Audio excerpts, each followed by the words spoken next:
बिस्मिल्लाहिर्रहमानिर्रहीम। मेरे प्यारे नाजरीन और सामीन, मैं हूं आपका भाई हाफिज़ वसी मोहम्मद ख़ान और ये है आपका जाना पहचाना यूट्यूब चैनल हाफिज़ वसी टीवी। आज गंदम कट चुकी है, महकमा खुराक ने ख़रीद ली है, पास्को ने ख़रीद ली है और इस वक्त मंडी में मौजूद है। लिहाजा हम आज जायज़ा लेना चाहते हैं कि हमारी गंदम की परफॉर्मेंस क्या रही है और आइंदा आने वाले वक्तों के अंदर इसकी अवेलेबिलिटी का आम आदमियों के लिए क्या हाल होगा। और उसके लिए मैंने तकलीफ दी है आपके जाने पहचाने ज़िम्मेदारों के नुमाइंदे फार्मर्स लीडर जनाब इबाद खान साहब, जो पहले भी आपके सामने आते रहे हैं और आपकी रहनुमाई करते रहे हैं, जिनका ताल्लुक फार्मर्स एसोसिएट्स ऑफ पाकिस्तान से है, जो पूरे पाकिस्तान में उसके नुमाइंदे मौजूद हैं और पूरे पाकिस्तान पर इनकी निगाह रहती है। मैं चाहता हूँ कि उनकी मौजूदगी से फ़ायदा उठाते हुए आपको ये बताया जाए कि इस साल हमारी गंदम की क्या सूरत हाल रही और जो भी सूरत हाल रही इसका इम्पैक्ट हमारी पॉपुलेशन पर क्या पड़ेगा, और अगर कोई गलतियां सामने आती हैं तो उसके नतीजे के अंदर अगले सालों के लिए हमें क्या करना चाहिए। मैं वेलकम करता हूं जनाब इबाद खान साहब को। शुक्रिया जी। नाज़रीन, आगे जाने से पहले मैं आपको कुछ बातें करना चाहता हूं और वो बात यह है कि हमारे उर्दू लिटरेचर में दो किताबों का बड़ा तज़किरा है। एक है हिकायत सादी और एक है हिकायत रूमी। ये फ़ारसी ज़बान में लिखी गई हैं, लेकिन उर्दू अदब के अंदर जो इसका मुकाम है वो अखलाकियात के लिहाज से सबसे टॉप पर है। जब भी लोग हवाला देते हैं हिकायत रूमी का देते हैं और या हिकायत सादी का। अब ये हिकायत क्या थी? ये असल अखलाकियात का वो मजमूआ था कि जिसमें एक खाका, एक कहानी बनाई जाती थी, जो ज़रूरी नहीं है कि वैसा आदमी मौजूद हो, लेकिन उसके नतीजे में एक सबक उसके अंदर बताया जाता था। मैं आज में से आपको एक कहानी सुनाना चाहता हूँ और वो ये था कि हज़रत इज़राइल अलैहिस्सलाम, जो लोगों की जान कब्ज़ करने की जिम्मेवारी उनके ज़िम्मे है, वो एक इंसान के दोस्त थे और इंसान ये जानना चाहता था उनसे कि मुझे पता चले कि मेरी किस दिन जो है मौत आएगी। तो हज़रत इज़राइल अलैहिस्सलाम ने फरमाया, मेरे हाथ में नहीं है कि मैं किसी को ये बताऊं कि रूह को कब्ज़ करने का कौन सा वक्त है, कौन सा मुकाम है और कौन सा दिन है। अलबत्ता चूँकि तुम मेरे दोस्त हो, मैं एक बात कर सकता हूँ कि मैं 1 महीने पहले तुम्हें नोटिस दे दूँ।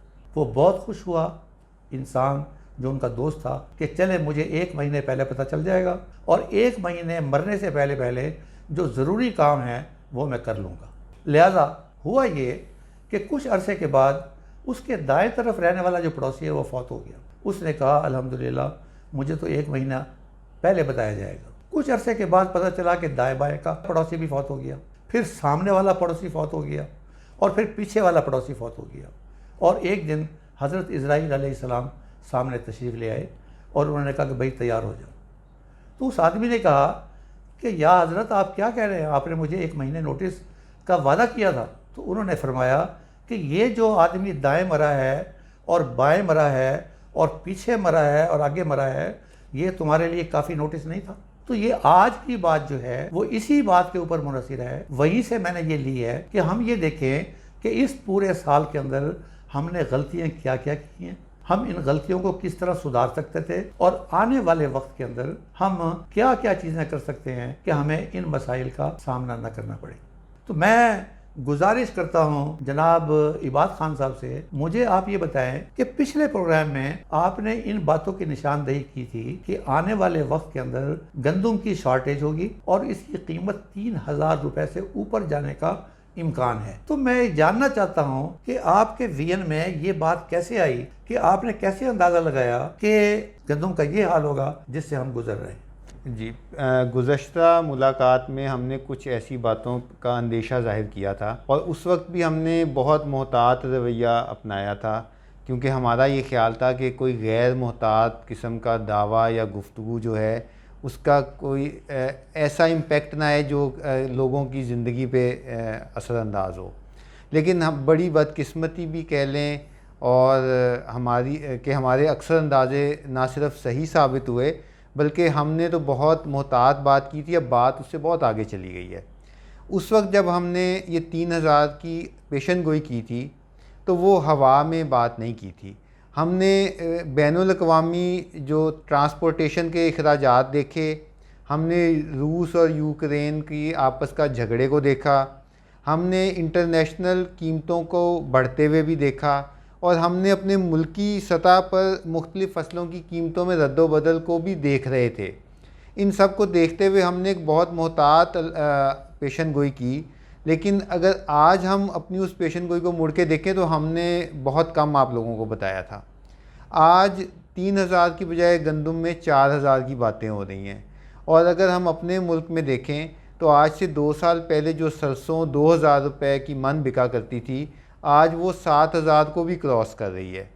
इसी तरह अगर हम देखें कि जो मकई की हमारी फसल थी जो 800-900 रुपये सीज़न में बिका करती थी, इस वक्त पिछले गुज़िश्ता सीज़न में वो 1500-1600 पे खड़ी हुई है, मुस्तहकम रही है।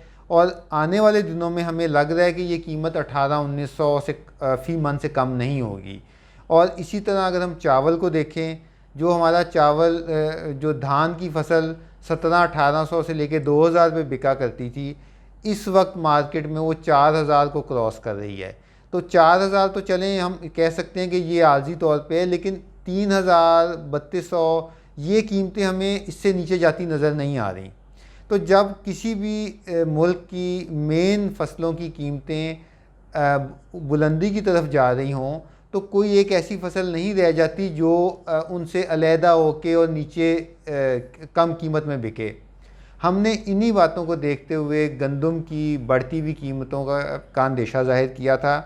और अब भी ये आपको इतनी मिसालें देने का मकसद ही ये है कि जब चारों तरफ तमाम दीगर फसलों की कीमतें बढ़ जाएं तो ये लामहला लाजमन हो जाएगा कि गंदम की कीमत भी बढ़ेगी। और हमने हुकूमत को आज से 3-4 माह पहले भी ख़बरदार किया था। हम हुकूमत को अब दोबारा ख़बरदार करते हैं कि ये की बात अब 2200-2300 की नहीं चलनी। जो किसान आपको 2200 पे इस वक्त गंदम बेच रहा है, आप उस किसान का दिल खोल के देखें, वो किसान 2200 पे खुश नहीं है। और जब उस किसान को पता लग रहा है कि मेरे गंदम फ़रोख्त करने के 15 या 20 दिन के बाद वो गंदम 2300, 2400, 2500 मुख्तलिफ़ मंडियों में मुख्तलिफ़ कीमतों पे बिक रही है पाकिस्तान के अंदर, तो वो किसान इस वक्त मलाल की आलम में और अपने हाथ मल रहा है कि मैंने ये गंदम जल्दी क्यों बेची। और इस बात का या उसके मलाल का जो नतीजा आएगा वो अगले साल अगले बरस की गंदम में आएगा। तो हम हुकूमत को इस वक्त ये कहना चाहते हैं कि हुकूमत को अब गंदम को संजीदगी से लेना चाहिए, क्योंकि पाकिस्तान में फ़ी कस जो गंदम का इस्तेमाल है दुनिया में शायद तमाम ममालिक से ज़्यादा है। और हमारा फ़ी कस गंदम तकरीबन 3.25 मन सालाना इस्तेमाल होती है।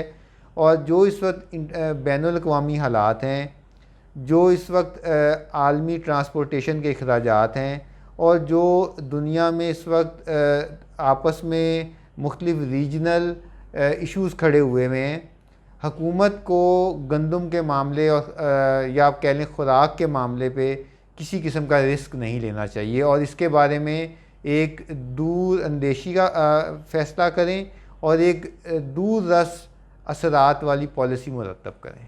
जी, थैंक यू वेरी मच। ये आपने एक बड़ा अच्छा जायज़ा लिया है और आपने साबित करने की कोशिश की है कि जो पिछले प्रोग्राम में जो बात आपने की थी उसके पीछे कोई रीजंस भी थी। अब मेरा सवाल आपसे ये है कि देखिए, इंडिया के अंदर भी पैदावार कम हुई है, और जहां कल हम देख रहे थे कि पाकिस्तान ने मकई की एक्सपोर्ट पर से पाबंदी लगा दी है, गंदम की एक्सपोर्ट पर पहले ही पाबंदी लगा चुकी है, और अब हम इम्पोर्ट करना चाहते हैं। इंडिया ने भी गंदम की एक्सपोर्ट पर पाबंदी लगा दी है। जी।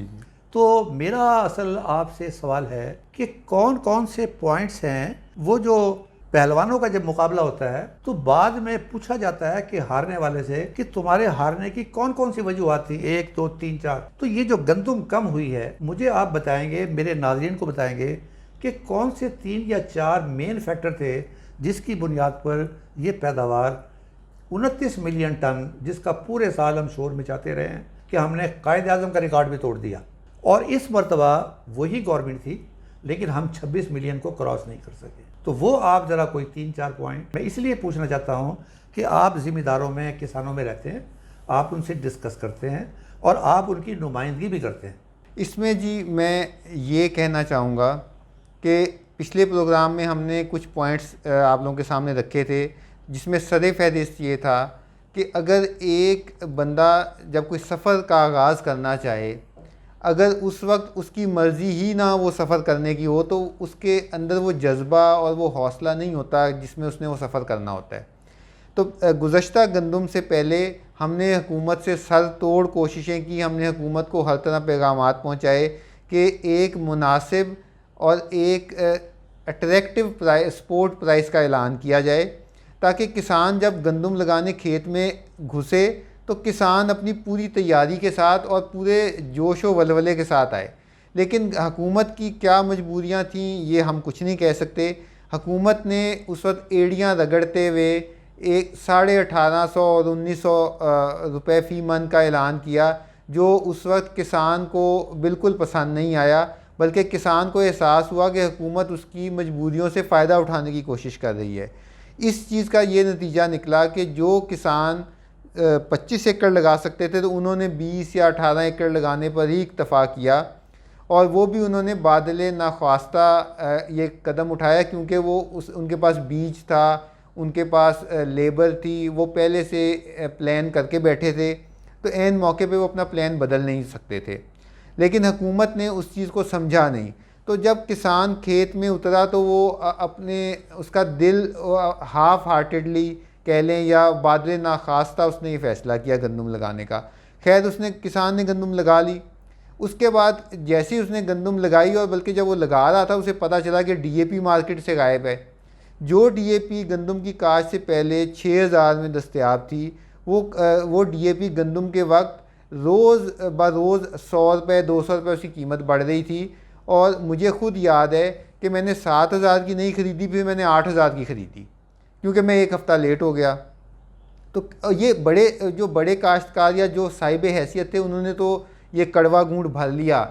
जो छोटा किसान था वो गू मुगो की हालत में रहा, और उसने सोचा मैं पहले पानी पे डीएपी डालूंगा। कई लोगों को गलत फहमी थी कि शायद डीएपी सस्ती हो जाएगी। वो उस बेचारे ने जब पहले पानी पे गया तो वो 9000 से भी ऊपर चली गई। तो खादों का कम इस्तेमाल और बर वक्त इस्तेमाल का ना होना, और उसके बाद जब पहले पानी पे यूरिया खाद की बारी आई तो वो मार्केट से गायब हो गई। तो पिछले साल की गुज़श्ता गंदम थी, वो उसका सफ़र ही बेदली से शुरू हुआ, और उसके अंदर अलमिए ही अलमिए आते गए। कभी खाद का अलमिया आ गया, तो कभी बारिश बेवक्त आ गई। जब बारिश से निकले तो आगे मार्च में एक हीट वेव आई। उस हीट वेव का किसी ने सोचा भी नहीं था। पिछले 5-6 साल में ऐसी कभी हमें नहीं इत्तफाक हुआ। उस हीट वेव ने बहार का मौसम ही गायब कर दिया और सीधा गर्मियों में गंदम पहुंच गई। उससे ये नतीजा निकला कि जो गंदम उस वक्त फ्लावरिंग पे थी या जो उस वक्त फ्लावरिंग के करीब थी, उस गंदम वो अंडर स्ट्रेस आ गई। यहाँ पे हमारे जो महकमा ज़राअत का तौसीई अमला है, उसको कोई हंगामी हालात का ऐलान करना चाहिए था, और उसको इन चीज़ों का कोई हल निकालते हुए और उसको बर वक्त किसान तक किसी न किसी तरीके से कम्युनिकेट करना चाहिए था। आजकल की जो जदीद ज़राए इब्लाग हैं, बदकिस्मती से हमारा जो महकमा ज़राअत है उनसे इतना ज़्यादा आशना नहीं है। अब आप देखें, आजकल सोशल मीडिया का दौर है। अगर आपके पास चैनल सही बने हो तो आप एक दिन के अंदर करोड़ों लोगों को एक पैगाम पहुंचा देते हैं। लेकिन बदकिस्मती समझ लें कि हमारी महकमा ज़राअत ने कभी इसको अपनी ज़िम्मेदारी नहीं समझा। उन्होंने कभी कोई ऐसे चैनल नहीं बनाए कि वो एक आधे या 1 घंटे या 1 दिन में कोई अपना हंगामी पैगाम किसानों के दरवाजे तक पहुंचा दें। अगर उस वक्त कोई 2 या 3 कोई छोटे सस्ते हल ऐसे होते जो किसानों की उस गर्मी के हीट स्ट्रेस को से बचने में किसानों की मदद करते, उन्हें कोई इसके न्यूट्रिएंट के स्प्रे बता देते, उनको कोई फर्टिगेशन में कोई खादें उस वक्त हम अगर उनको मशवरा दे देते, तो अगर हम 1 से 2-3 मन की पैदावार किसी किसान की बढ़ा लेते तो ये पैदावार शायद 1 मिलियन 1.5 मिलियन टन पूरे पाकिस्तान को हासिल हो जाती। तो हमारे से कुछ ऐसी गलतियाँ हुई जिसका नतीजा ये निकला कि जो हम 29 मिलियन टन की बात कर रहे थे, हालांकि मैं ये समझता हूँ कि 29 मिलियन टन की बात एक गैर मोहतात बात थी। हमारी एक बदकिस्मती ये भी है कि हम ज़राअत के बारे में जब कोई अंदाज़े लगाते हैं या जब कोई दावे करते हैं तो वो दावे बहुत ज़्यादा हकीकत पे मबनी नहीं होते। उसकी बजाय वो दावे ज़्यादातर सियासी या उनके पीछे कोई और सोच कार फरमा होती है। तो एक तो हमें अपने दावे हकीकत पे मबनी रखने चाहिए, और एक अगर हम हुकूमत कोई दावा कर देती तो हुकूमत को चाहिए फिर उस दावे का पहरा दे। उस दावे को हर बंदा, महकमा ज़राअत का एक एक मुलाजिम और हुकूमत का एक एक आदमी उसको अपनाए उस दावे को, और उस दावे के लिए फिर सर धड़ की बाजी लगाएं, जो कि बदकिस्मती से पिछली गंदम में नहीं हुआ। जी खान साहब, आपने बड़े अच्छे तरीके से वो अवामिल बताए जिसकी बुनियाद के ऊपर पैदावार में कमी होनी थी, और मेरा जो मैंने पढ़ा है वो 3 मिलियन टन का ऑर्डर पहले ही दिया जा चुका है बाहर से इंपोर्ट करने के लिए। अब मैं आपसे ये पूछना चाहता हूँ, आप जैसे ज्ञानी आदमी से, कि आइंदा आने वाले वक्त के अंदर हमारी गवर्नमेंट और हमारे फार्मर्स कौन कौन से ऐसे इक़दाम करें जिसकी बुनियाद पर गंदम की पैदावार भरपूर हो और हमें कासा लेकर इंपोर्ट के लिए बाहर न जाना पड़े। जी देखिए, इसमें अगर हम अपने पहले मुल्की पैमाने पे बात करते हैं कि एक तो हमें अपनी तमाम गल्ला वाली फसलें जो हैं इनको संजीदगी से लेना चाहिए। हमें अपने कम अज़ कम 2 से 3 साल की तो मुल्की लेवल पे अपनी पैदावार की प्लानिंग करनी चाहिए।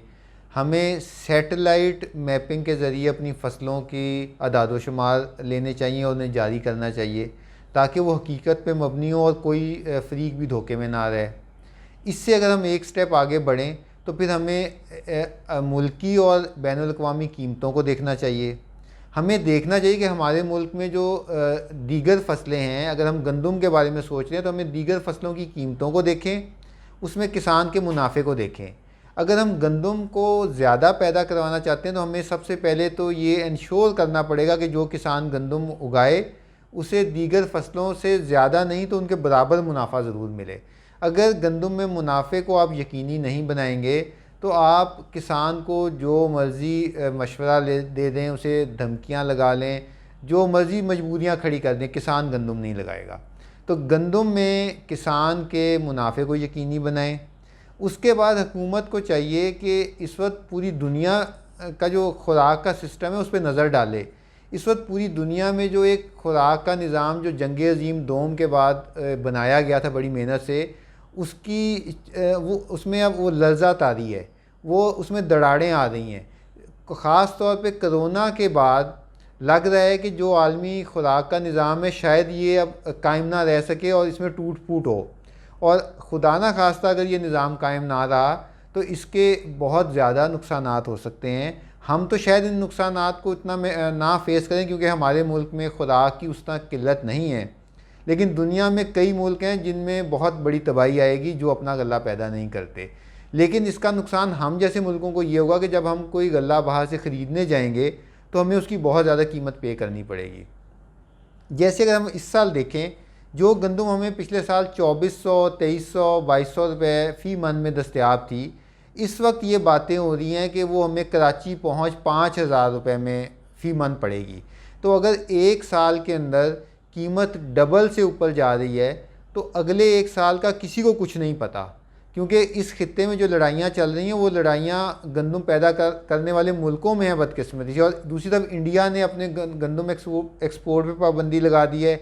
इंडिया की फ़सल 3 से 4% कम हो रही है, हमारी फ़सल भी कम है। तो ये सारे हालात इस बात के मुतकाज़ी हैं कि आने वाले 4-5 सालों में जो मुल्क अपनी खुराक की ज़रूरियात के बारे में संजीदा रवैया इख्तियार नहीं करेगा, उसका जो नुकसान है उसके बारे में कोई हतमी तौर पे अंदाज़ा नहीं लगाया जा सकता। जज़ाकल्लाह सर, आपने बड़े अच्छे तरीके से ये हमारी रहनुमाई फरमाई है और आपने आंखें खोल दी हैं कि आइंदा आने वाले वक्त के अंदर क्या होने वाला है और हमें क्या करना चाहिए।